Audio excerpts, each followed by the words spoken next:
Hello, everybody, and welcome to another episode of the Grief Let's Talk About It podcast.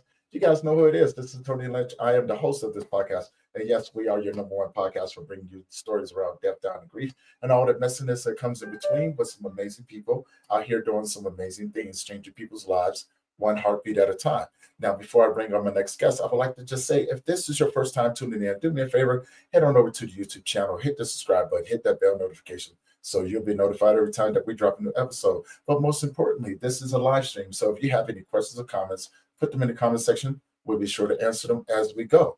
Now, before I bring on my guest, I would like to say that this is for educational purposes only. Now, without further ado, guys, help me welcome my next guest, Laura, to the show. Laura, how you doing? Hi, I'm good. I'm a little nervous, but I'm good. That's okay. That's okay. I got you. I got you. Now, before we get started, introduce yourself to the audience. Tell people who you are, where you're from, and about the work that you do. I'm Laura. I'm from Argentina, and I am childless, not by choice. And I'm also a coach, and I like those two things converge into my podcast and my membership, and I help childless women myself to find fulfillment and purpose and be happy despite of the grief. Yeah. Well, I love that. Thank you. Thank you so much. And thank you for the work that you do. I want to say hello to my beautiful auntie. Hello, auntie. Thank you for joining us today. And, hopefully you enjoy. Oh, my gosh. She says, hello, my handsome nephew. Love you. Love you too, auntie. So let's talk about childless, your journey, because I know there's a lot of women out there that are, not by choice childless, and it's a journey, right? It can definitely take you down a path where you don't most times that you may not understand. Yeah. And so let's talk about your journey a little bit. How did you get here? How did I get here? I have a 40 minutes episode just for that. But summarizing, I had bad partnerships when I was in my 20s, abusive partners. And then I had my last partner with whom I did 3 rounds of IUI, which is the lowest fertility treatment. Mhm. And we separated. I was full of hormones and anxiety and a lot of things, and we separated, and that was the end of the journey. Then I was single, and I had another partner, but nothing happened, and I did not do any IVF or fertility treatment whatsoever with him. So around 2 or 3 years ago, I was like, what is happening to me? Why I see a pregnant woman and I cry, or I feel anger, or I feel jealousy. And I started like Googling what is going on. And I discovered the words childless and child free.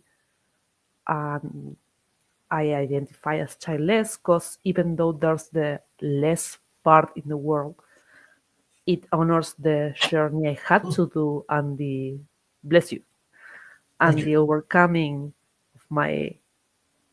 of the dying of my identity, of the person I thought I was going to be, and it's not going to happen.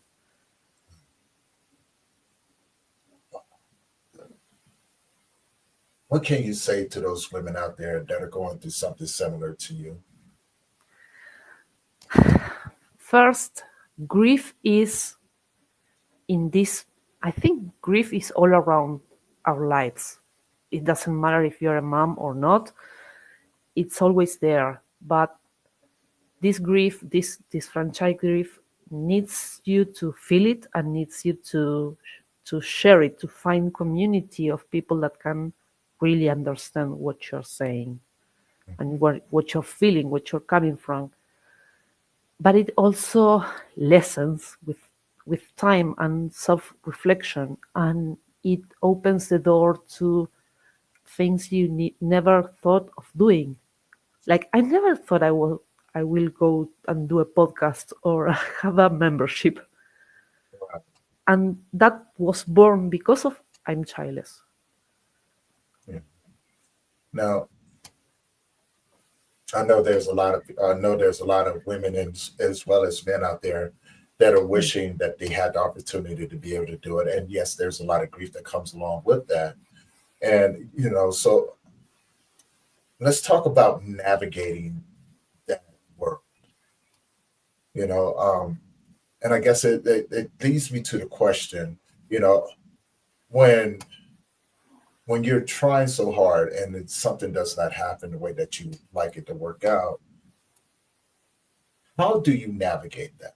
How do you take the necessary steps to come to a place of acknowledgement as well as acceptance? It's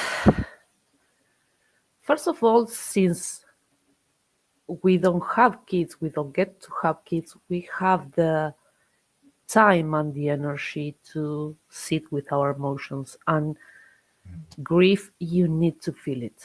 You need to cry it out. You need to punch a pillow if you need to, but you need to feel it. The more you deny the grief, the more strong it gets. Mhm. And while I was doing that, I was also focusing on the perks of my life, the things that bring me joy. I was trying to kind of balance the score, not to just drown in the negativity.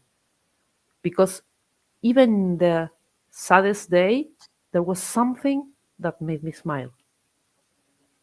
Okay, So like that. I started like pulling the thread of that joy and of that happiness, and then I became a really curious person. I reclaimed the curiosity I used to have when I was a little girl. Mhm. Like, do I like to play soccer? No, I don't. Okay, now scratch that. Do I like to, I don't know, play basketball? I tried. No, I don't. And I stopped listening to what other people said I should do or shouldn't do. Mhm. Like, basketball is for men. I don't care. I'm going to try it. If I don't like it, it's my own decision. Right. So I think I started trying a lot of things and not listening to anyone else, just myself. Do I enjoy this or don't I enjoy this? And So so it's just like anything. I tell people when I'm sitting down with men or sitting down in classrooms, helping people educate or helping educate people a lot about grief and taking some steps to finding a place to where you can find joy and happiness.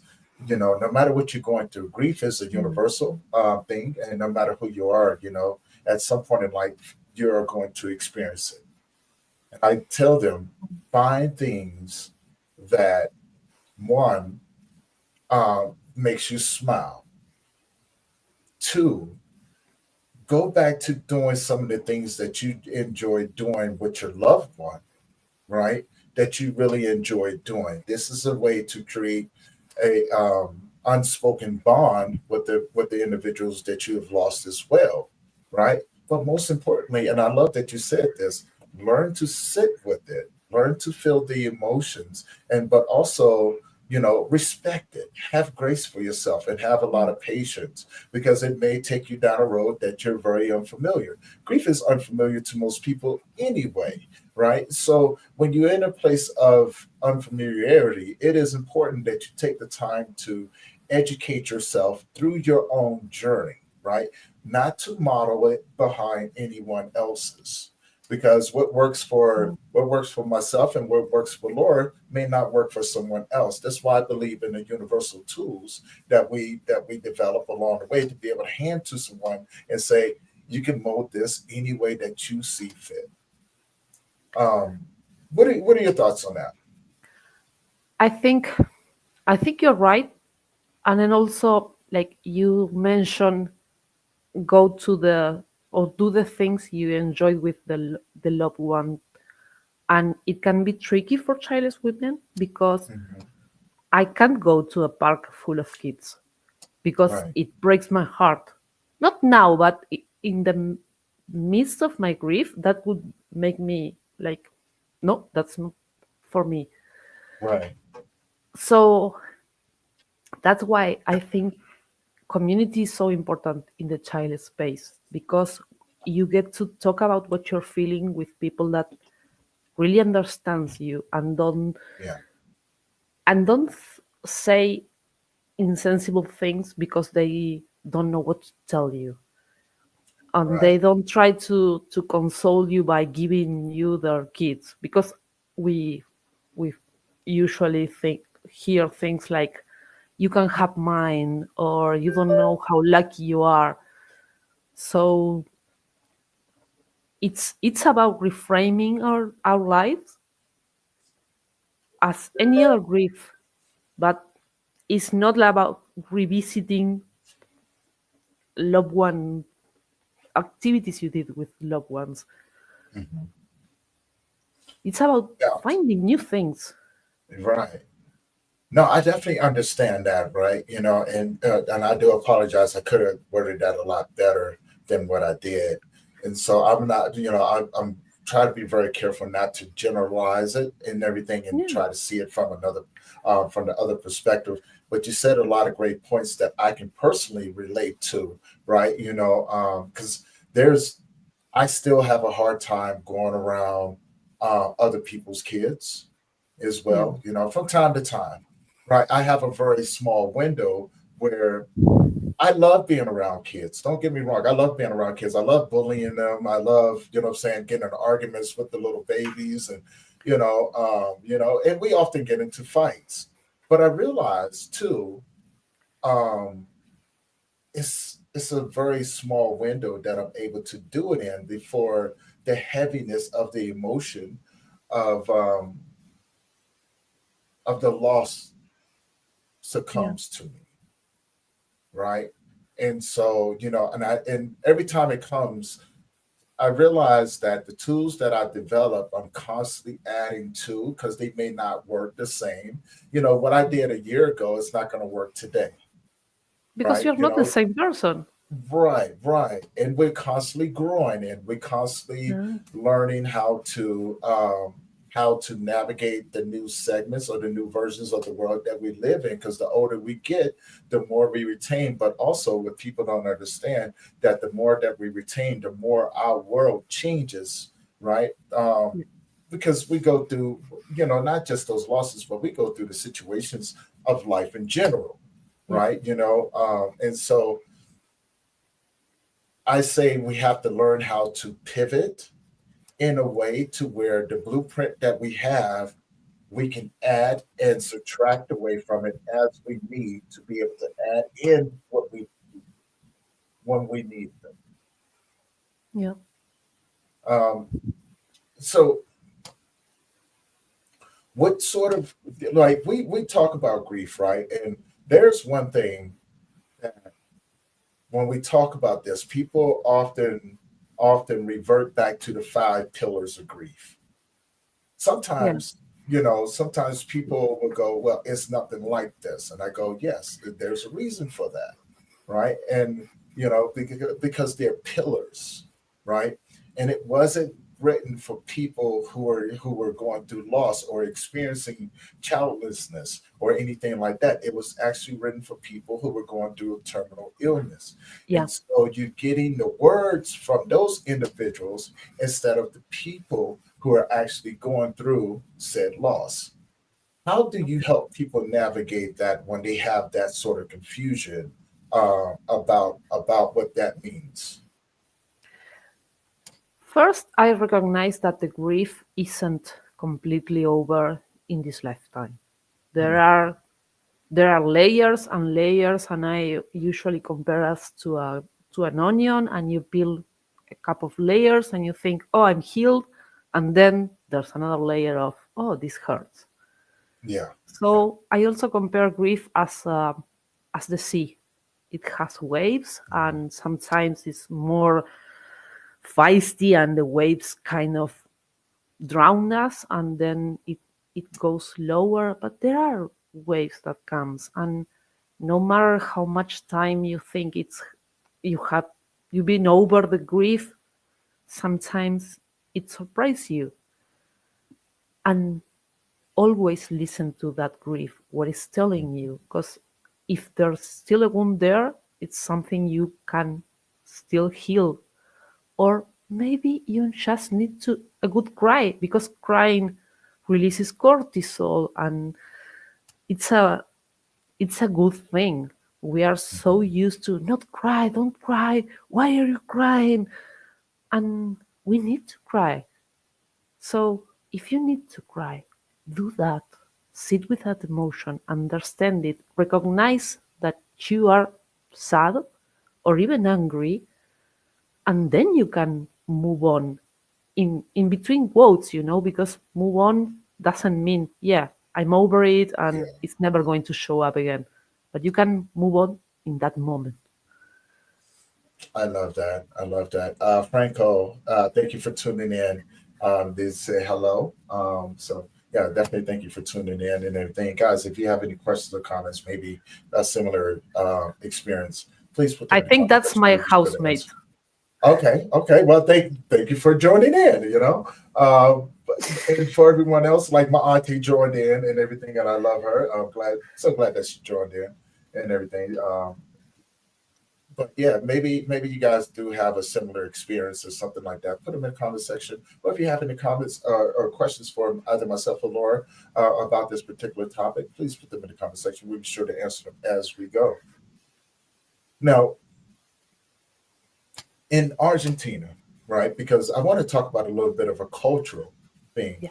Is it has it become common to discuss such things as grief, or is it a popular thing to be able to do that nowadays, or is this something still in the works that people are still trying to navigate? I think it's not common to talk about grief. I think at some point it's normalized, women or men not having kids, but it's not talked about. We get a lot of comments like, why don't you adopt? Or the cousin of my tennis coach got pregnant because she did this, try this, and there's no room for the depth of the grief. But there's also more acceptance in the I don't have kids. Okay. It's not like, why do you hate kids? What is wrong with you? It's like, yeah, no.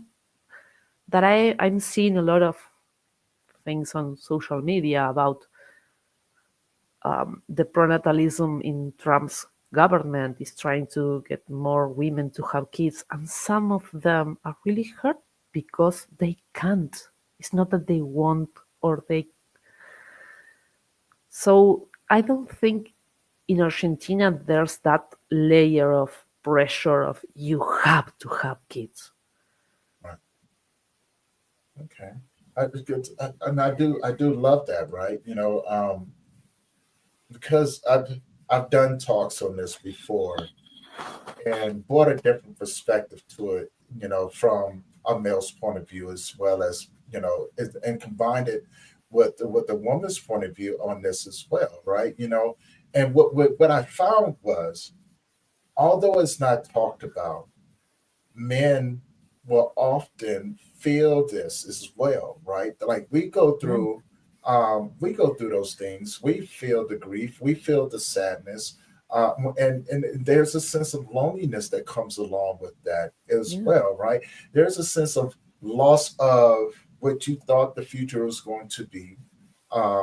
There's the confusion of how you thought life was going to be, because most of the times we as human beings try to follow a norm, right? yeah, We're supposed to get older, we're supposed to get married. Well, we're supposed to grow up, graduate school, go to college, meet the person that you're supposed to be with, get married, have a family, have this beautiful job, and build this beautiful life, raise these children to go out into the world to be productive members of society. Um, and I know firsthand that life doesn't have that sort of blueprint. And I'm very careful not to put expectations on life because life has a strange way of saying no, Yeah. right? And so, when life tells you love, no, most people have a hard time dealing with that, right? Because we want to, because we put these false expectations on life, we oftentimes will tell life, no, you don't understand. I did everything I was supposed to do. Why did you not allow me to do this? Yeah. And this is the hardest truth when it comes down to understanding this road. No one promised you this. And that is a hard truth for us to be able to grasp.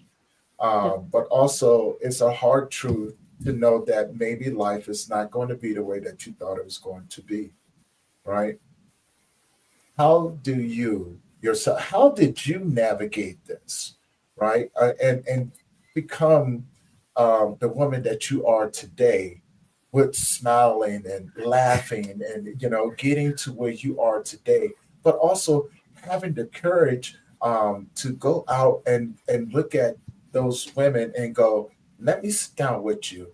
Let's talk about this for a minute, and let's get you to a place to where not only you can heal, but maybe build a life around these things. To be honest, my healing journey was too intertwined with my healing journey from anxiety and agoraphobia. Mhm. So I studied everything that I could put my hands on. I became a certified coach, but I also read a lot of psychology books and self-help books and everything I could, like you said, tools. I have in my mind, I have this box of tools that I like, oh, now I need a screwdriver or a hammer. So I started healing with that. And when I realized, okay, I'm not going to be a mom, and who I am now, who is this identity, I kind of like fall into a really dark place.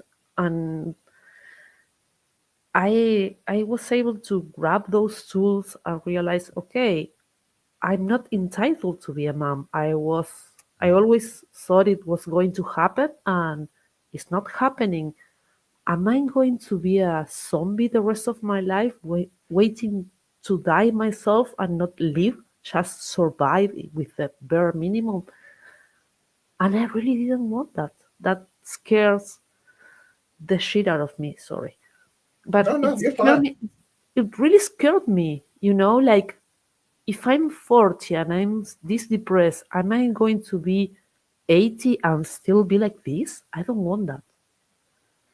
So, with patience and forgiving myself for not doing more or not being able to pay IVF or not, first I had to forgive the what if I did that or what. And then I started, like I said before, pull the thread of this brings me joy. I want to do this or that. And at some point I realized my life is pretty awesome. Yeah, I want more things for my life that I currently have, but I do have a roof. I eat every day. I have three beautiful pets. I live with my best friend and in this beautiful house that is sunny and it has a lot of nature. And so I started to realizing, like, my life is not the worst. And I remember reading during the pandemic, I read Viktor Frankl's, I don't remember the name of the book in English, sorry, but All it's right. about how he was in the concentration camp, and he maintained a positive attitude, and that was the thing that made him survive. And I realized I don't have half the things this man had to went through. Right. I'm not forcibly working. I'm not getting beat. I eat, I sleep. So I realize I can't complain that much about my life. Yeah, it's hard. Whose life isn't hard somehow? And that was a game changer. Yeah. I'm glad that you said that, because I have a somewhat similar philosophy, but I've simplified things to a point to where I just accept life for what it is, right? Because I don't have any sort of expectations of life, nor the things or people inside of it. I get it, probably a lot more than what I should, but I do understand it a lot deeper now that I've gotten older, right? I have no expectations and I live a very simple life. Yeah. If I want something, I know how to go and get it. You know, if people come into my life, I live with the expectations that they're going to leave eventually. So for me, I don't take anything personal. It's not personal, Yeah. and which allows me to live a more connected life without anger, without fear. Now, I do realize that, there's a lot of people out there that may not be able to do something like that. And Mm. I'm okay. Look, everybody has their own right to live the life that they choose to live. But I want them to live the best life that they can, and find places, find things that makes them laugh, but also gives them the opportunity to be able to connect with other people. Like you said, finding your tribe, finding a community Mm. of individuals that can relate to what you're going through, right? This Mm. helps. But most importantly, find people that can speak to your love language and you can do the same to them. This is something that I think most people will look past, right? Mm. When we're in the thralls of the depth of grief, we have a tendency of blocking out said things. And some people want everything now, and some people don't know how to take the first step. I Mm. just tell them no matter how you do it, you're not wrong. So get the expectation of you being wrong out of your head. Doesn't have to happen that way. But take your time, have grace, have forgiveness, but most importantly, don't be afraid of changing the things that are around you, but most importantly, change the things that are inside of you because Mm. life is going to change you. This is part of it. Get rid of the things that you think that are safe, to be welcoming of things that may have a better that may be a better fit for you moving forward, Mm. right? And being childless without choice is one of, unfortunately, Laura, it's a it's a it's more of a common thing nowadays. Um, and I don't think people really understand that. Like the things that we experience in this world, it's not the first time that we've experienced this. It just feels like it's the first time because it's us as individuals. No. Um, what would you like to add to that?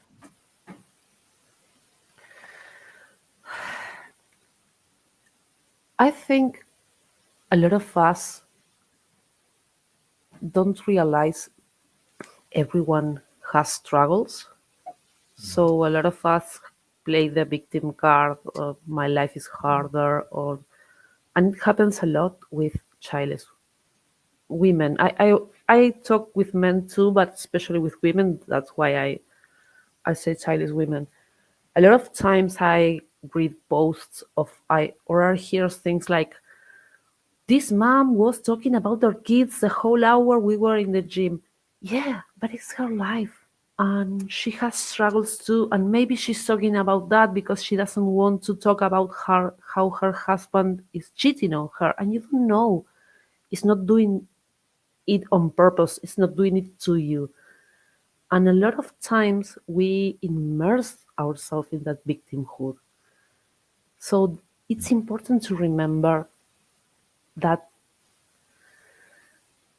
we don't own the rest of the people. We need to change ourselves, and we can only control ourselves, our thoughts, and our emotions. And as you said, it doesn't matter which step you do first, just do it. And I think the first step is surrendering.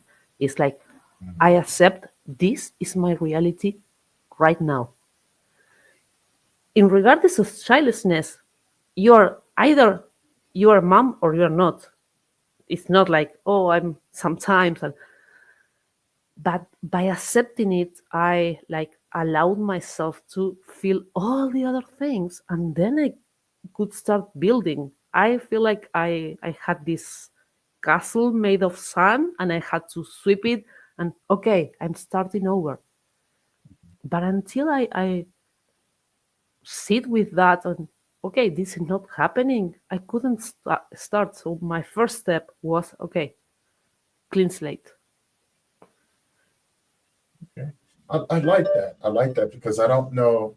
I love that. I love that approach. To look at things and go clean slate, and then it could, because it's like a blank canvas, right? Yeah, It's like a blank canvas that you could begin to design um, your life the way that you would like it to be, right? yeah, And the reason why I love it, because it's something that I tell when I talk to people, um, especially women, because women can relate to this a lot more. I go, look, imagine your life as a romance novel, right? You're going to have your ups and downs. You're going to have your loves, and you're going to have your heartbreaks. This is part of life. But now you get to write the ending.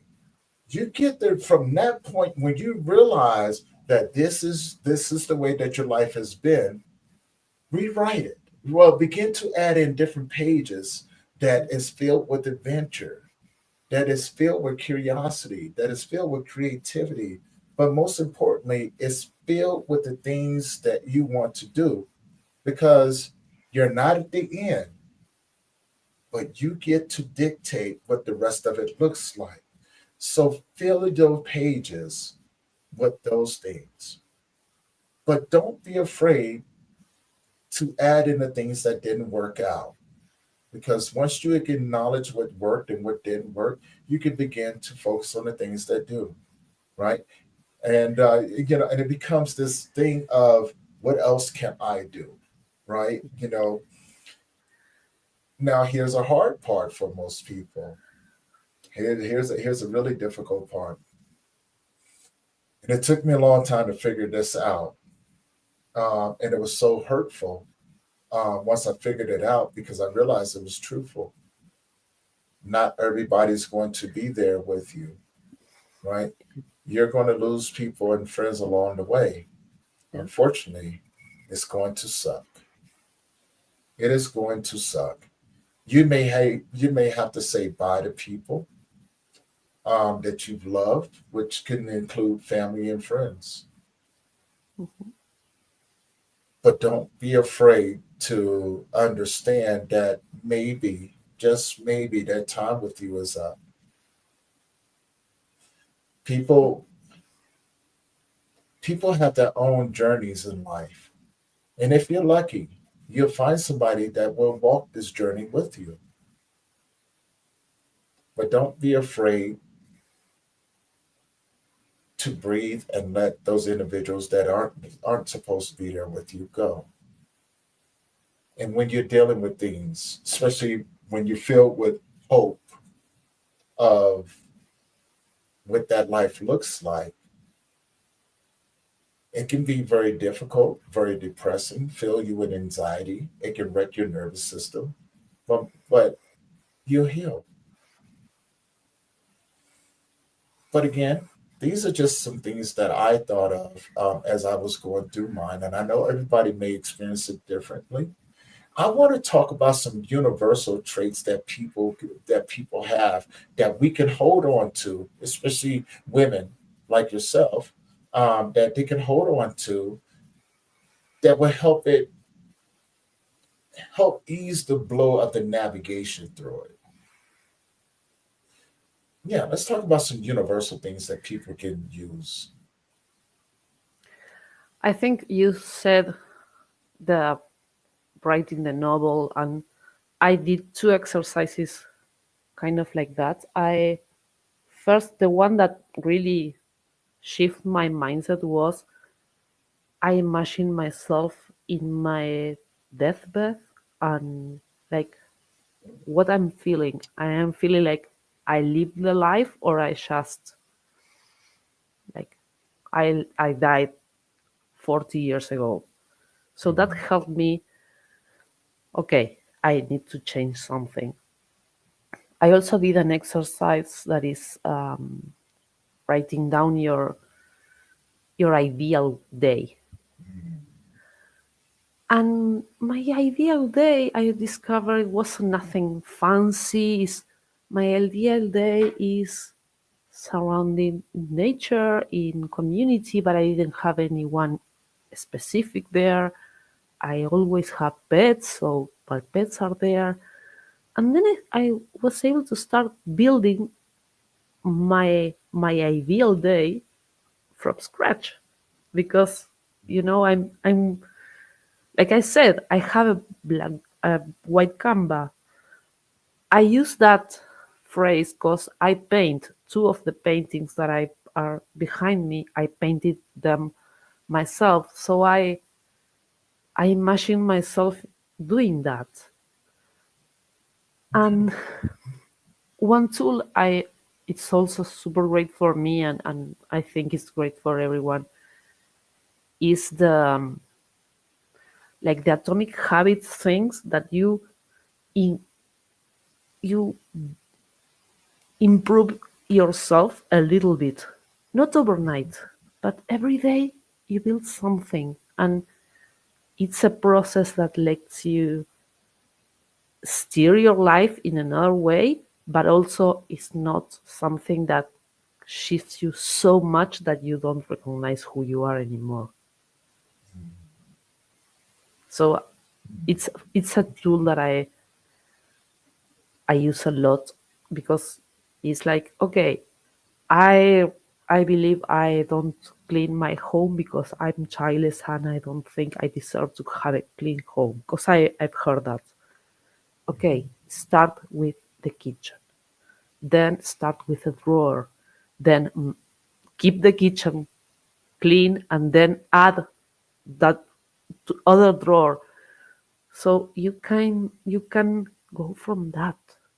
Sometimes we are such in such hurry that we want to snap our fingers or take the pill and everything is going to be better, and it doesn't work like that.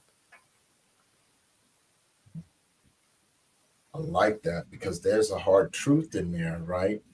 There's again, it go back to the expectation of how we think things are supposed to be, and Yeah. then the disappointment when those things don't come that way. Now that goes into the psyche, right? That goes into the psyche of the victim mindset. And I could be wrong in this. Please let me know, what you think about this. But when people go through something so traumatic, the loneliness can be a place where people can find themselves seeking attention. Now, I came Mm. up with a concept, right? I thought about this for a little bit, and I started thinking about it. I was like, what if this is possible, right? So now, we talk about the victim mindset.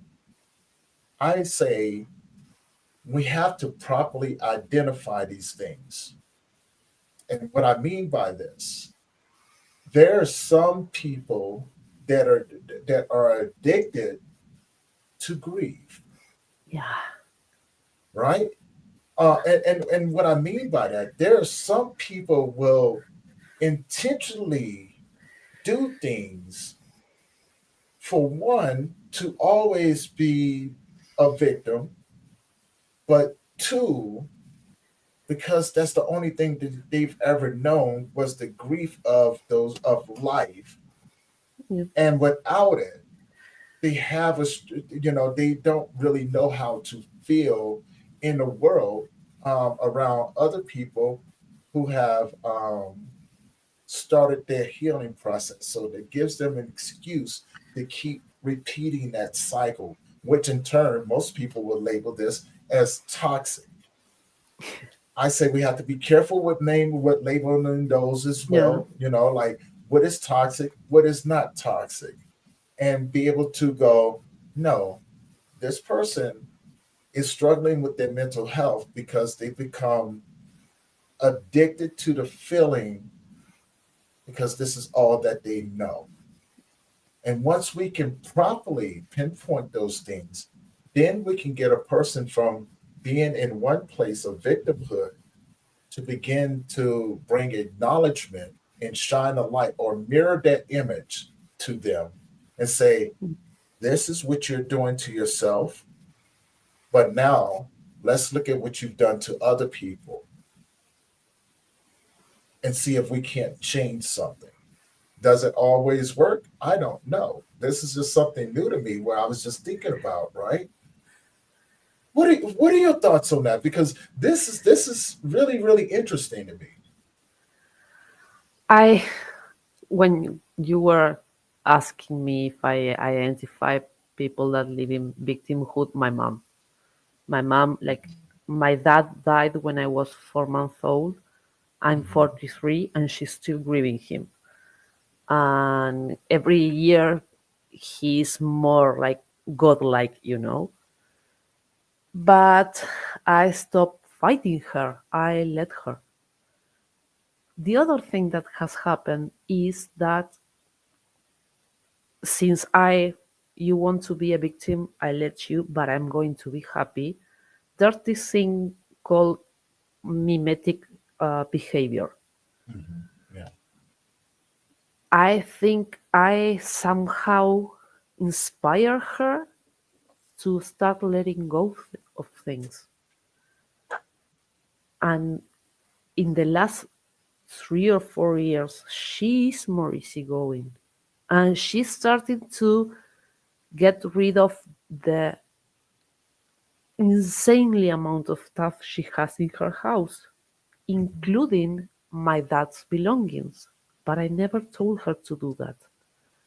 I started getting rid of my things that I didn't want to carry anymore, and I inspire her. So that's kind of why I started my podcast. I don't want to force anyone to change. You do you, but I am showing you can be happy if you want to. And I interview people that are also childless and also happy. And a lot of them wrote books or have amazing things in their lives. But I'm not forcing anyone to do anything. I'm just showcasing something that they can mimic. Mhm. I like that. I love that. Yeah, I really love that because you're giving them something to model behind, right? Yeah, And I want to dive deeper into this thought as you were talking about that here recently. Um, I made a decision. I said, I think I am going to finally spread my son's ashes, yeah, right? And the reason being, because it's going on 10 years now. Not look, and I kept on to it. Now, this is hard for me. This was hard for me to admit, right? But I was afraid of letting go, yeah, right? I was afraid of letting go because I didn't I missed the feeling of him being around. And I never wanted to let that go, which kept me in a place of not allowing other people to come into my world because I didn't Mm. think that they would understand. And for the most part, I've been correct on a lot of that. Sad, it's sad but true. I've been correct on it. I'm just like, no, I don't think anybody would understand. But then I'm very careful not to say, um, or not to point the finger and go, see, I told you you didn't understand. Instead, I took accountability for myself and said, you know what? I don't expect others to understand. Unless you've walked this walk before, you'll never understand what I've gone through. You'll never understand what it feels like to having to navigate this world with pieces of you not being there, Mm. right? But also, you'll never have to understand what it's like to not take things personal in this world because of that. Now, those are totally different aspects, but they kind of run hand in hand. They kind of weave itself, right?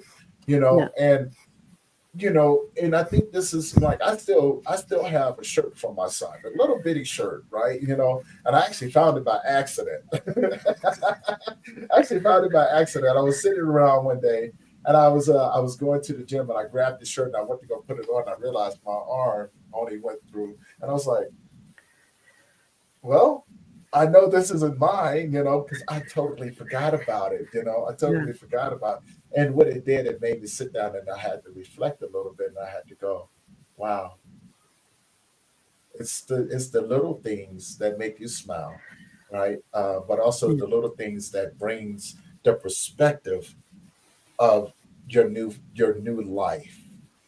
And what does that look like? It it sucked, um, but I embraced it and I sat with it and I allowed it to take me along this journey of a memory. And once I returned, I was at a place where I was going, yeah, I no longer need this. And so it began to take me to a place to where I began to look at other people's lives. And what I realized is that people will play three roles in their life. And sometimes on a day-to-day basis and sometimes repetitive on that day-to-day basis. Some people will play the victim in order to play the victim. I mean the villain in order to Mhm. be the superhero, right? This is the triangle that most people will play. That most people will blame other people in order to justify their actions towards that individual.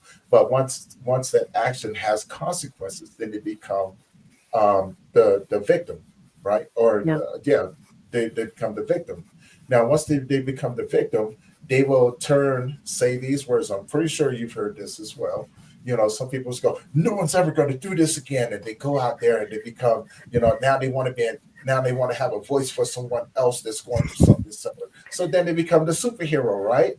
And this is a crazy cycle that I see people doing.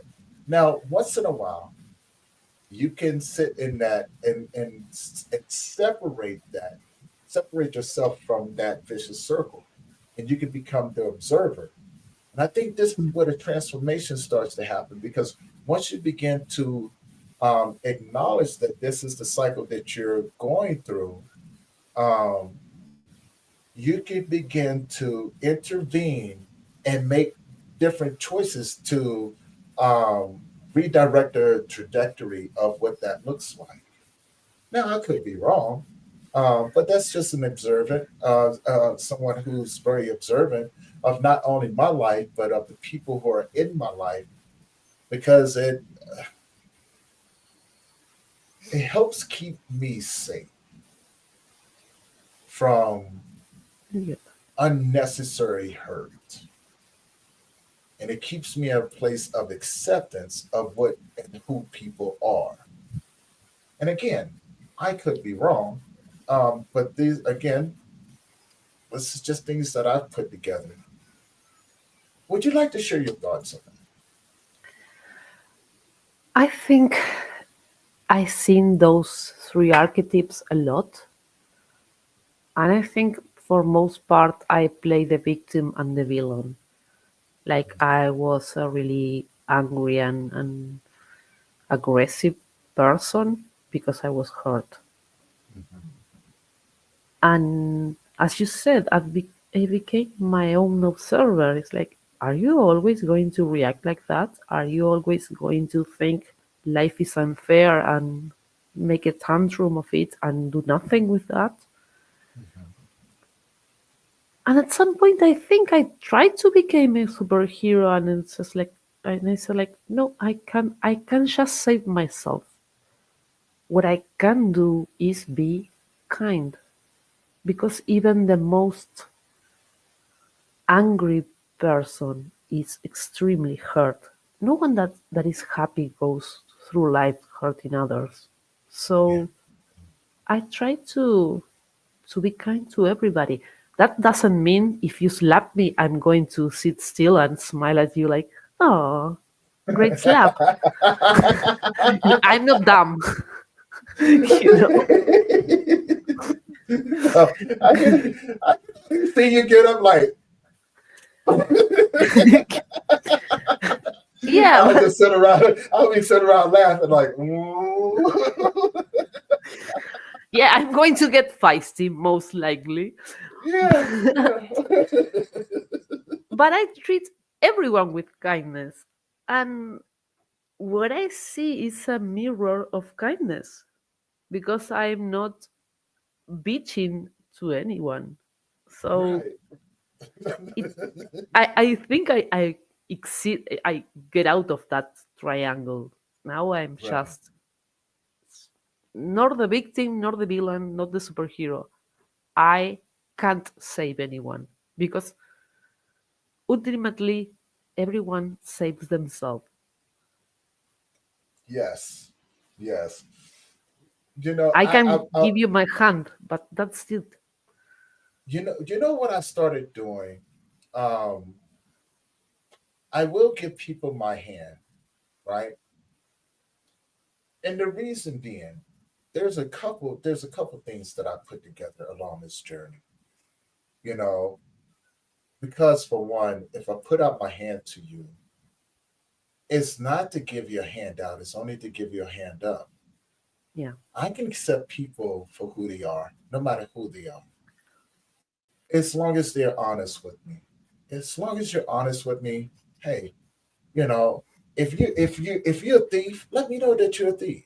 That way I know how to navigate that world with you, right? No biggie, no biggie. Hey, just means that I can't leave you alone in my house, right? If you are a if you're a killer, I can accept that too. Just means that I have to watch you, right? That's it. No more, no less. No matter who you are, I can accept that as long as you're truthful. It's the ones that I have a problem with that aren't truthful, that try to catch me off guard, and I just go, yeah, probably not going to work. And now this is what grief has taught me, because when I was going through the worst moments in my life, the worst losses in my life, I realized that people still expected me to be the same Tony, right? That they can just come and dump things on, and I was supposed to be the strong one. And for a while there, I was able to pretend that I was. And I say that very, very, very, very carefully, because I did pretend that I was strong. And the reason why I say it carefully, because those that knew me knew that everything inside of me had just fallen apart. And so I'm not going to pretend. I can't now. I cannot pretend now that I was okay. Yeah. The truth of the matter is that even now, there's days that I'm not okay. And I'm a grief coach, and I work with men. but I have my days where I do grieve. There, I have my days where maybe a lot more frequently now, as I go through the multiple years and I begin to grow and accept grief on a level that I never even imagined. It's because I accept grief and I love everything about it. You know, I'm a student of it, but it does have moments where it takes me down roads in order to teach me roads of unfamiliarity where I have to sit with it and begin to ask difficult questions like, what is this? How can I help others navigate this over here? How can I absorb this in order to reciprocate it to other individuals in a way that makes sense? Because just because it makes sense to me may not make sense to the next Yes. person. So I want to be able to be versatile and effective.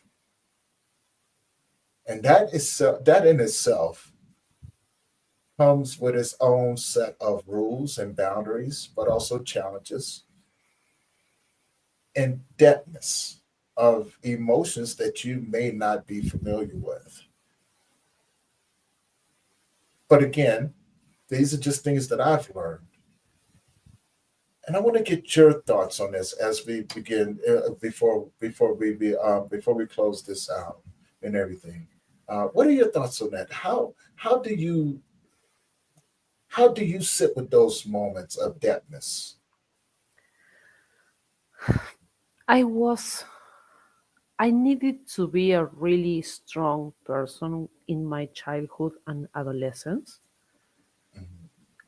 I had no one to turn to. So I was unable to ask for help. And when my anxiety started and I started having daily panic attacks and I started to like ask for help, but sometimes, and then I hit rock bottom with that, and I needed 24/7 care, and my friends were there. And I think me being vulnerable, they let them also be vulnerable. And I'm seeing that a lot now after I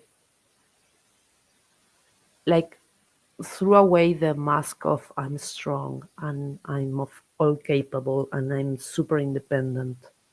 Mhm. So now when I have a bad day, I'm just honest about it with everyone else and with myself. Mhm. Like this week I didn't record any interviews for my podcast. I was completely burned out mentally. Mhm. And I knew I had this with you today. We scheduled last week. So it was like, I'm going to do things for my podcast, but I'm not in a headspace where I can listen to anybody else. Not because I'm a bad person, but because I want to be the best version of myself when I'm doing an interview. Mhm. So by allowing myself to do that, I also think I allow other people to do the same because I have scheduled interviews and they cancel me like I'm having a bad day or I have a massive headache or I'm overwhelmed. I can't do it. And my answer is always it's okay. You take care of yourself. And when you are able to do it, we'll do it. And I'm making really good friendships, but Mhm. recognizing you need your space, you need to rest, and you need to own whatever you're feeling. I, I like that. also, I ask them, yeah, I ask them, like, do you need anything? Do you want to talk, or do you want to, like, look watch Friends for the hundredth time and not think about anything? And Mhm. I'm there. So I one thing I did that I didn't mention before is I became my best friend, and by Mhm. being my best friend, I'm able to be a better friend for the rest of the people. I like But I that. give my, Yeah, I like that because I love that you said that you became your best friend. yeah, 'Cause I did the same thing when I realized that I couldn't live up to other people's expectations. I began to I began to love myself a little bit more. Then I started loving myself a lot more, and I began to my talk with myself changed, right? And I realized, here's what I realized. I listened to a motivational one day, and I was listening to a young lady, and she was talking about the journey with her son and how she became homeless and how he only had one diaper left, and she was sitting in a park, homeless. And she said she looked at her son and she made a promise to him. And she said, "Son, from this day forward, I promise mommy's never going to be this broke. We're never going to have to sleep outside again. We're never going to be hungry. We're never going to do this." And she says, when she began to tell herself that she loved herself, she goes, everything else changed. The reality of what that meant. And what it did mean was that if I tell myself truthfully, honestly, every morning before I go out into the world, if that first I love you comes from me, everything else is a bonus. Because there's no guarantee that someone's going to tell you that. There's no guarantee for that, right? And so I started holding on to that. I started thinking to myself, what if I don't get an I love you today? Shouldn't the first one come from me? But just in case. So I did. And it was the best decision I ever made. Because no matter what, I love me. I love me first. And when you carry that along with you, it makes it a lot easier for you to tell someone else that. yeah, I don't know. Just something I put together, just something I put yeah. together I that made sense agree. to me. Yeah. Full disclosure, it was the hardest thing I had to do. Hmm. Love myself was, I it's still a work in process. I still catch myself thinking, "Oh God, you're stupid," and I Hmm. wouldn't tell anyone else that. Why do I tell that to myself? And then I sit with that thought and I forgive myself for saying that, and I understand that until my 20s, no one ever showed me that I was lovable. Right. Right. So yeah, I have, but the more you exercise your self love, the more easier it gets. It's like riding a bicycle.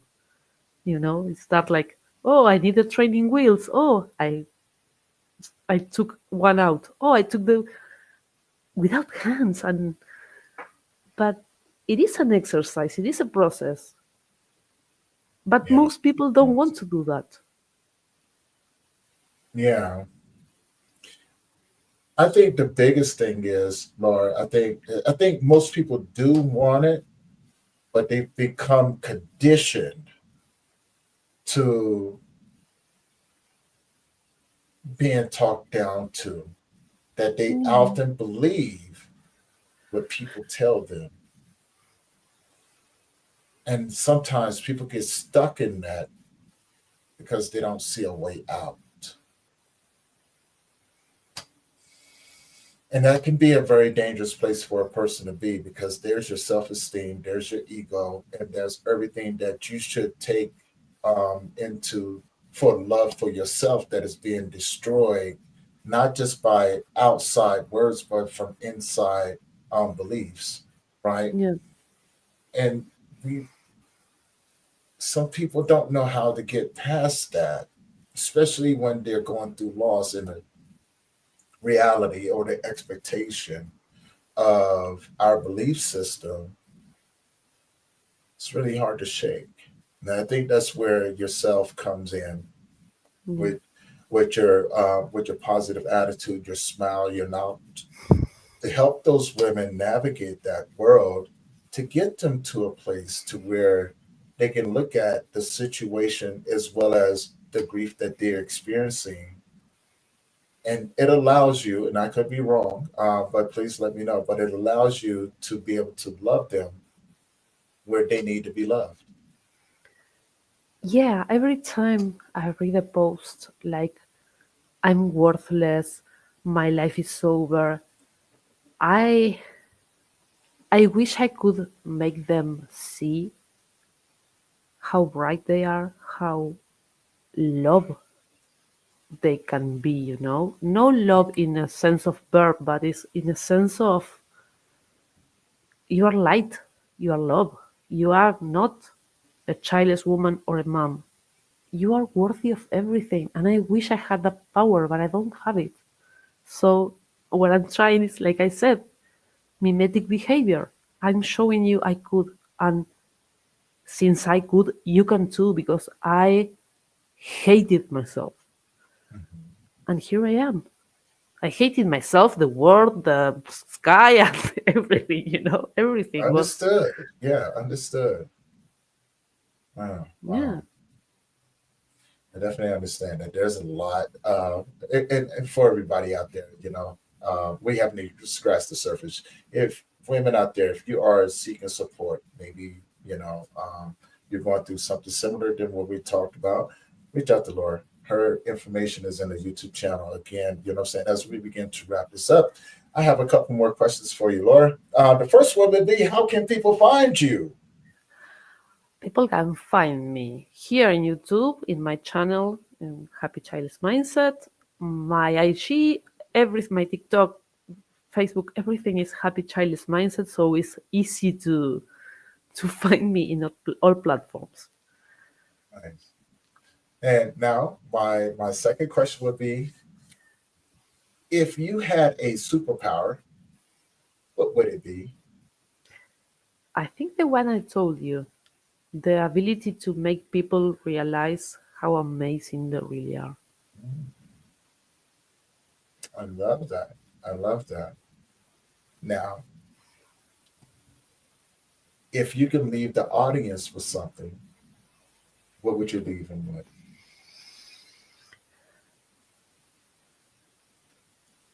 I will set them to love themselves, and everything else starts to follow in place.